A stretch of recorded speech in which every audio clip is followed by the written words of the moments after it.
Hey, welcome to United Opposition with Scott and Marshall. Marshall, how you doing today? I'm doing fantastic. How are you, Doing Scott? good. We're going to have a fun discussion, right? Today we're talking about Palestine and Israel. Here we go.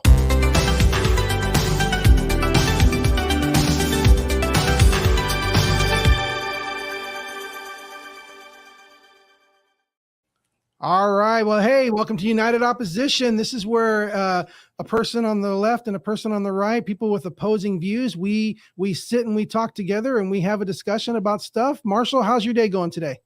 It's going fantastic, but for this conversation, I think I'm going to need more coffee. I tell you, I'm getting kind of low here.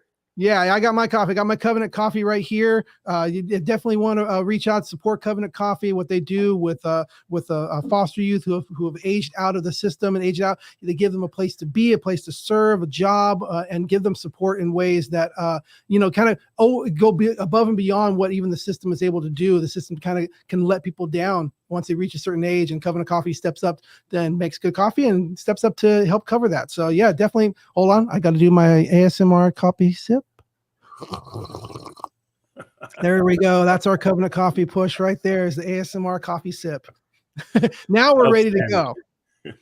Yeah, for those of you new to United Opposition, if you're following us anywhere, you got comments. We got the comments up on the screen. We can see what you're saying. We'll try to see what's going on there if you want to join in the discussion. But it's going to be an interesting discussion today. We want to take on Marshall. We want to take on kind of a big topic, kind of what's going on in the world and things that are going on. The situation in Palestine, Israel, what's going over there in the Middle East.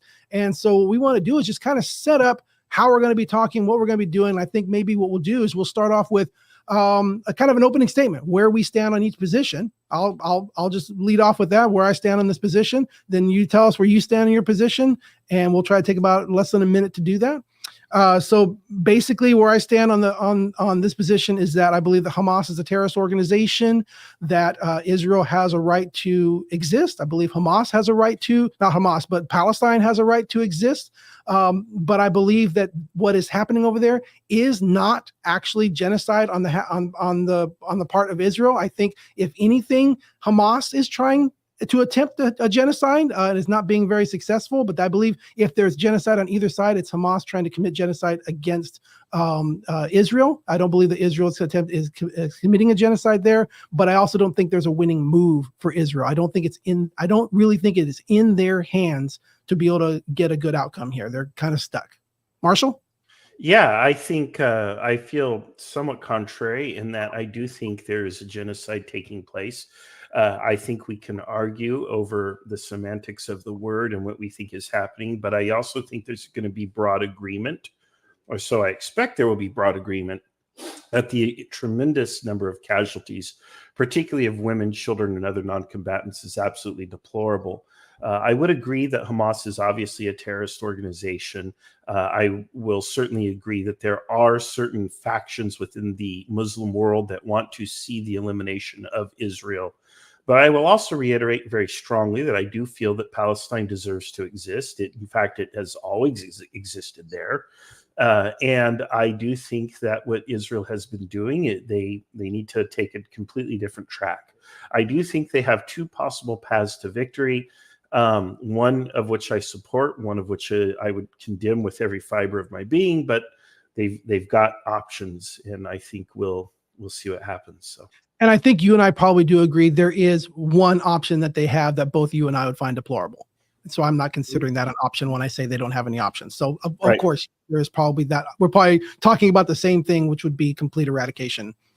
And that correct, yeah, because that is in the playbook and it's been in the playbook for civilization since the beginning of time. In fact, Israel itself has been on the receiving end of that. And I'm not talking about just with the Nazi genocide of the Jewish people in World War II. You can go back to the Babylonian captivity, which you are familiar with from the Bible, when the Babylonians / Chaldeans, and then later the Assyrians, all these people have invaded and conquered the region. And then the Romans, of course, and the Romans are just kind of content to leave them be. But, I don't consider that a winning move. When anybody does it, I don't consider it a winning move. Right. So Again, I know you know me. We've argued these things before. Definitions and words mean a lot to me, and so, so when we're talking about something as big as genocide, I want to make sure that we're talking about the same thing. And the reason that I don't think what Israel is doing is a genocide is because, again, the definition of genocide, the deliberate killing of a large number of people from a particular nation or ethnic group with the aim of destroying that nation or group. And I think the defining factor of what makes something a genocide is the intent to eradicate that people. And I do not think that Israel has publicly in any way or even by their actions demonstrated an act of intending to eradicate the Palestinian people. I don't think so I cannot come to the conclusion that what they're doing is a genocide. You don't say, hey, we're bombing there. Call everybody, text everybody, drop leaflets, whatever. We're getting ready to bomb there. Everybody get out. Like, that's not what you do in a genocide. Mm-hmm, mm-hmm. What definition are you using? I just said define genocide on the internet, and that was the answer I got. Okay. So there is, of course, a proper definition. And if you see me looking off to the right here, it's just because I'm consulting notes. Yep. I got my iPad right here. Keep looking down. Yep. Yeah. So, but I think that we agree in the main on what a genocide is. I'm taking a look at the United Nations Office on Genocide Prevention and the Responsibility to Project. And this is, it's almost word for word what you had to say. So I don't think that we have a significant disagreement in terms of the definition. Where I do think we're going to disagree is I do think that there is some kind of genocide, at least on some level, taking place. You're right. They're not nuking and wiping these people out and salting the earth per se. There's not intent to wipe them out. But does it matter? Yes, casualties of war is not genocide. Intent matters. Okay, that's why it's different. That's why it's different. That's why there's different degrees of murder, and that's why there's a difference between murder and manslaughter. You killed that person, but intent makes a difference. You can't change the definitions of words. You can't just say, well, I'm just going to call it genocide because it looks bad. And genocide has to have the intent of wiping out that people. And what difference does intent make to the dead? Intent makes the difference. If that's how you want to say it, then that applies to everything. Then there is no difference between manslaughter and murder in your eyes. Not to the dead. Certainly there's not.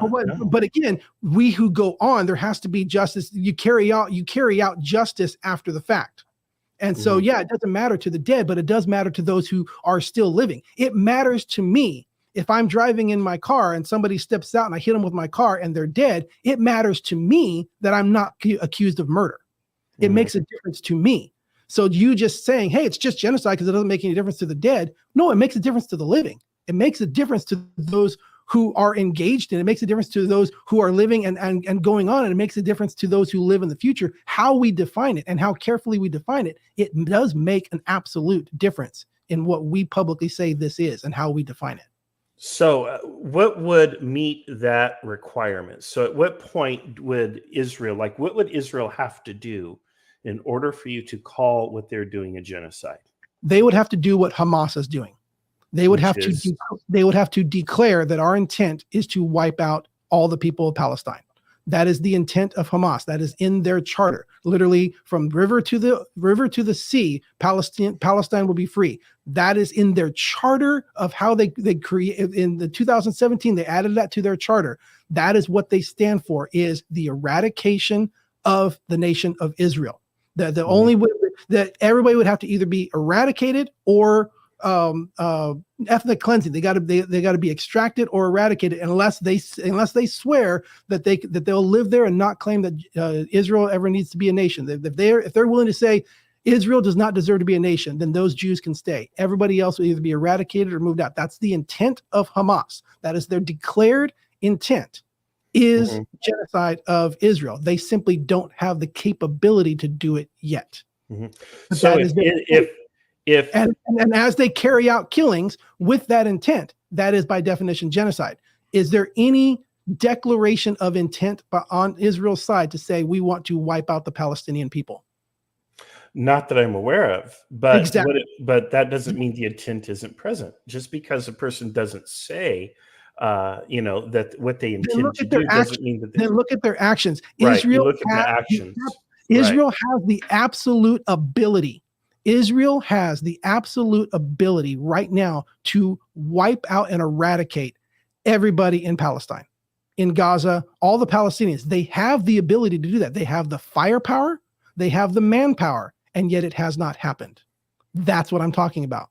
It has not happened. They could have at any time, if that was their intent, carried that out. They have tactical nukes. They have whatever, they have the arsenal to do it, and they haven't done it. To me, that shows the intent that they are not intending to eradicate the Palestinian people. I think that's clearly evident. So should we what, compliment them and say, No, hey, good going, guys, or what? no, it's awful. They are in the worst position because there is nothing Israel can do to get out of this. It's not within their power to get out of this. All they can do is keep fighting, or the one option that you and I talked about that that nobody should ever do, and that is the actual eradication.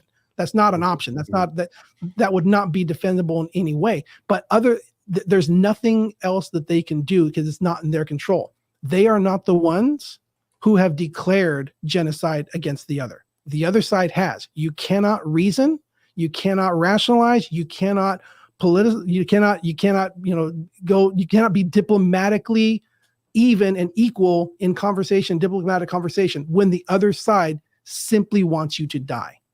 You cannot have any diplomatic conversation until the other side says, yes, you have a right to exist. Okay. Now, are all Palestinians Hamas? Well, the majority of them voted Hamas as their leadership. Okay. Majority of them voted Hamas as their leadership. All Palestinians Hamas? No, not all of them are Hamas. Okay. But as a nation, how do we separate? How do you carry out a just war when children, which I would argue that no child has an opportunity to declare for one side or the other, nor the capacity to do so. It's sad. It's sad. It's tragic. So do we keep doing it or do we stop? Israel can't stop it. Hamas has to stop it. The Palestinian people have to remove the leadership who says you don't have a right to exist. Okay, so here's what it is. All right, I've thought about this. All right, you know how I am with analogies. I always have to do these analogies. All right, so this is neighborhood, 2 houses, 3 houses. I buy the house in the middle. I'm looking at the house in the middle. It's all tore down. There's a couple people that live there, and there's 2 houses on the side. I go in there. I'm going to buy it and fix it up. So I go in there. I buy it. I fix it up. Now it's really nice, and the neighbors say, you know what? We actually don't want you in this neighborhood. We want to take the house back. I know we sold it to you, but we want to take the house back. I bought it. I live here. This is my family's living here, and they suddenly start shooting from their houses, shooting into my house, trying to break into my house, come in. They come into the living room. They come into the garage. I fight them back and I fight them out. Get out. This is my house. I bought it. And then they continue to keep attacking my house from their houses. How do I live? And they say, we will not stop attacking until we have kicked you out of the house. We will never stop attacking until I've kicked you out of the house. I have to keep defending. But if they keep shooting through there's that window next to mine. They keep shooting through that same door, that same window. I'm going to at some point go into their house and stop them from shooting. And then I'll stop. I'll come back. They come back in, they shoot. I go back in the house. At a certain point, if I know they will never stop, if they will never stop fighting, then I'm going to decide, then if you want to fight, then I'll make sure the fight's happening only in your house. If you say you're never going to stop fighting me, why would I let you keep coming into my house? Why would I only stand in my house to defend if I know you're going to keep coming into my house? I'm going to go over to your house and put the fight. If you want to fight, then I'm going to fight in your house, not in my house. I'm going to keep my family safe. If you finally say you have a right to live here, we won't fight you anymore. Okay, let me come back and then you prove it. And how many times does that happen? How many times has Israel pulled back? Okay, you prove it, just to be attacked again. How many times has that happened in the last 80 years? I have a right to defend myself, but I also am waiting for you to stop attacking. If your declared intent is to kick me out of the house and you will never stop fighting until you kick me out of the house, then fine, I'll fight you, but I'll fight you in your house. And it's sad but Israel can't control it. The only option Israel has is to just let them fight in their house. That's the only option Israel has, is to let them keep coming into their house.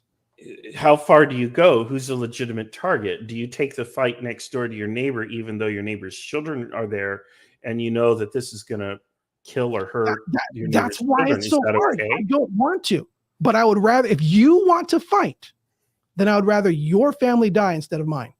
Okay, so how about an entirely different strategy besides one that involves fighting?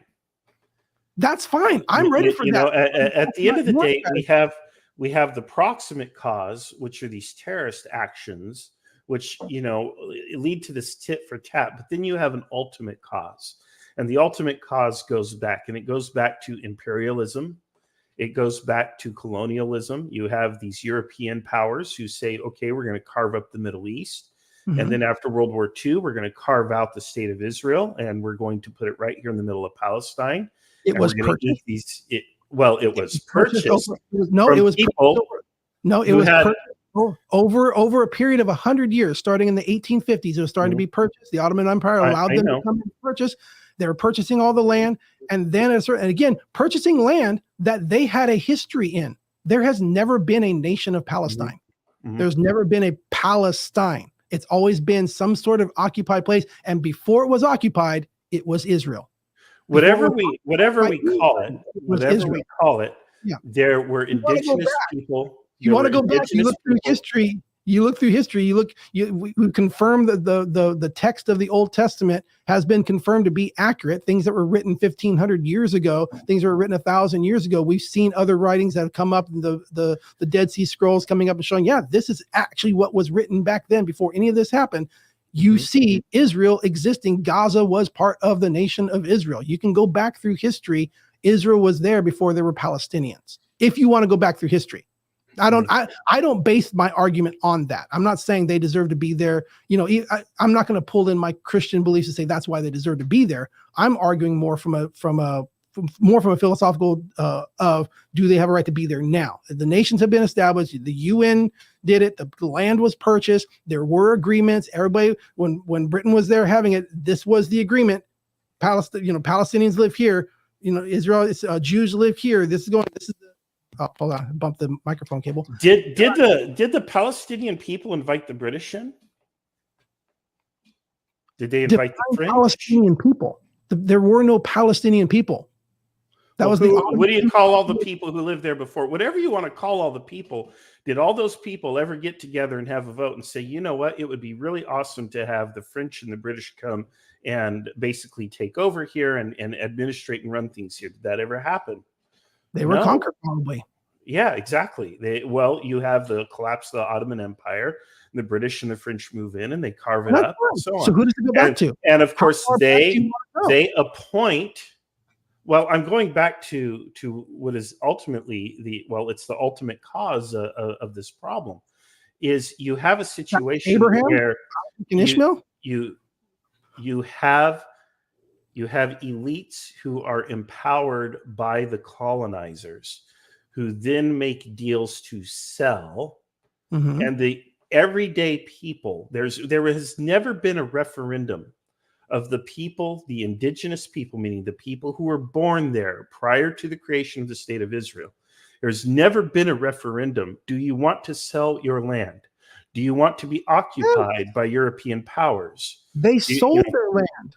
Individuals sold their land to individuals. There in the 1800s, there was no state that said you have to sell. There was no UN that was saying that. Individual Jews were coming from Europe and coming and buying land from individual Arabs who were in Palestine. Well, that was the Ottoman Empire at the time. Okay, it was the Ottoman Empire until 1918, when the Ottoman Empire collapses, and then of course the colonials come in and they take over. The wrong term, but the colonial powers, come in and take over, the British and the French. And of course, then after World War II, then you have, the carving up and the creation of the state of Israel. It wasn't done then. It was already established. In 1948, they simply followed the British mandate from the 1920s. It was the same. They followed that. There was no carving up and deciding in 1948. That was the problem. 1948, they did not declare. There was in the UN resolution 181. I believe it was 181. But in the UN resolution, there was no definition of the borders of Israel. It was just whatever was there already. Palestinians lived here, Jews lived here, and British just backed out. And the day the British backed out, the next day, Lebanon, Syria, Iraq, and Egypt come in to take the land away from the Jews that were there and living there before 1948. We're living there in the land that they bought all the way back to the 1800s. That was what happened. And when Israel fought back and pushed back and took those properties, the Arabs that were living there abandoned the areas that were being fought over. And then Israel occupied those areas because, hey, you attacked us, we fought back, you ran. Okay. So what do we do about this now? What do we do about this now? Because I guarantee you that everybody is passionate on both sides. Yes, that their cause is right and just. You know, but there is only rationality on one side. The Palestinian people can make the same arguments they cannot against Israel that the Israelis make against the Palestinians. They and when cannot. I say not Israelis and Palestinians, there's generalization happening there. Because I will point out that many Jewish people, and including many Israeli people, condemn what the Israeli government is doing because it's a policy called Zionism, and they're opposed to Zionism. And, you know, I have several Jewish friends who are opposed to Zionism, and they recognize it as such. So they actually side with the Palestinians in this conflict. So I don't want to, you know, hastily generalize. History is not on the side of the Palestinians.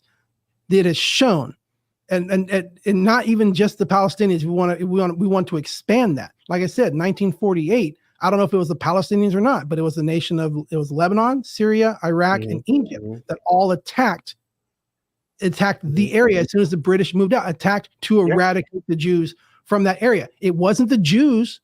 It wasn't the nation of Israel. It wasn't after Israel, as soon as the flag went down in Haifa, as soon as the British flag went down, the Israeli flag went up. And when that flag went up, it wasn't the Jews who went and attacked to take more land. It was, if you want to call them, was it the Palestinians? Is that what we want to call them? Is Lebanon, Syria, Iraq, Egypt? Were those the Palestinians who attacked? They were the ones who attacked first. It wasn't Israel who went out and said, now we're going to take more land. It's always been the Palestinian side that makes the attack, that is the aggressor every single time. And every single time that Israel is backed out of Gaza, the only time they went back in was when rockets and assaults were attacked from Gaza. Israel is not the aggressor. Okay, Israel but is not the aggressor. Could they have done a better job hunting Hamas without killing? And that's a talk we can have. But again, I don't think Israel can win that. I don't think it's possible to, as long as the people are defending the terrorists, it's impossible to attack the terrorists without affecting the people. And Israel will never win that argument. Israel will never win that argument. Hard power does not bring about lasting change unless one side eradicates the other entirely. What's your soft power resolution that Israel can do in the face of an enemy who says Israel does not deserve to exist? They have to eliminate both the ultimate and the proximate motivations for what's happening. Yeah, that's a little complicated for me. Okay, so what that means is they have to go to the root of the problem. Okay, they have to make the Palestinian people feel as though they are respected, as if they are safe. They have to give them the support that they need to build up their homes and their communities to a livable and reasonable standard. You know, they have to have electricity, and they have to have running water and sanitation. They have to have logistical support, meaning that stuff has to be able to come in and out. They need hospitals, and so they need to have all of these things. Has that existed? The world needs to go in there and rebuild this region. Wait, you said it existed before. Has that existed before since 1948? Has that existed before in Gaza? Has all those things existed in Gaza before since 1948? I don't know. I don't know. But the fact that it doesn't exist is a pretty serious problem, don't you think? Well, I'm saying if it exists, should live if People should Israel not did that, live in the shocking conditions in I know. poverty. But if Okay. Israel stepped back and said, here's everything you want, and if that existed at one time and Israel didn't attack them, why does it not exist now? Because they were attacked. We gave you what you wanted, and that still wasn't enough. Yeah. You cannot change. You cannot deal with them as long as their position, as long as their governmental position and the main position of the people is the eradication of Israel. It does not matter how much you give them. The world has the world, and in particular the United Nations, needs to impose an immediate ceasefire in the region. Period. End of sentence. They then need to send in peacekeeping forces with Gaza patrolled by peacekeepers drawn from fellow neighboring Muslim nations. Sounds good. Then the world needs to invest in the region, and they need to rebuild, and they need to rebuild it up to a modern, respectful standard. Israel needs to respect their sovereignty, and they need to actually just learn to get along as neighbors and human beings. Oh my gosh, you cannot say economic. You cannot intellectually honestly say that against Israel.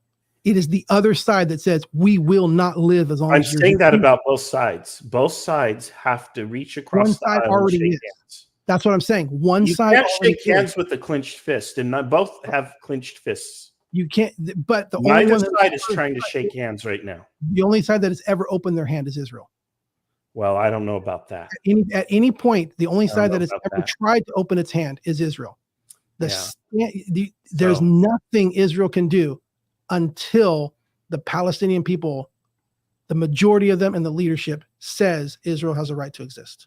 Until that happens, because we can do everything you said. I agree with everything you said. Have the UN come in. Let's cease fire. Let's rebuild everything. All that will happen. But as long as the Palestinian people and the Palestinian leadership say Israel has no right to exist, after all that's built and after they've been given everything they want, they will eventually still attack Israel. There are people on both sides. There are Zionists in Israel who do want the genocide of the Palestinian people. But they're not in leadership. Yes, they are. They are. And then there are people in Scott. Not the majority. It's not the government. Scott, you got to let me talk here. There are people on the Palestinian side who feel the same way about Israel. They do want to do genocide. They want to destroy Israel and wipe it off the map. And the thing is if you take the root cause of the problem and attack it at the root, those people will eventually fall out of favor and they will lose their power. They will lose their ability to influence and control others. But you have to attack things at the root. Why don't people from, California and Texas, or the United States and Mexico, or America and Canada fight each other with the same bitterness that we see between Israel and Palestine? And that's because we have learned to coexist and get along with each other. There were wars. There have been wars between the United States and Mexico. And there has been hatred as recently as a century ago, in fact. And both sides have agreed that the other side has a right to exist. Right, exactly. That dynamic and the way to do that, right. And so there are people who are never going to agree. You are never going to get them to agree, and you have to basically shut them out and exclude them on both sides. And the way to cut off their power, though, is to do exactly what I said. Number one, ceasefire, stop the fighting, get the humanitarian aid in, rebuild, and in time, when you have shared economic agreements and shared prosperity, because people will naturally deal with one another.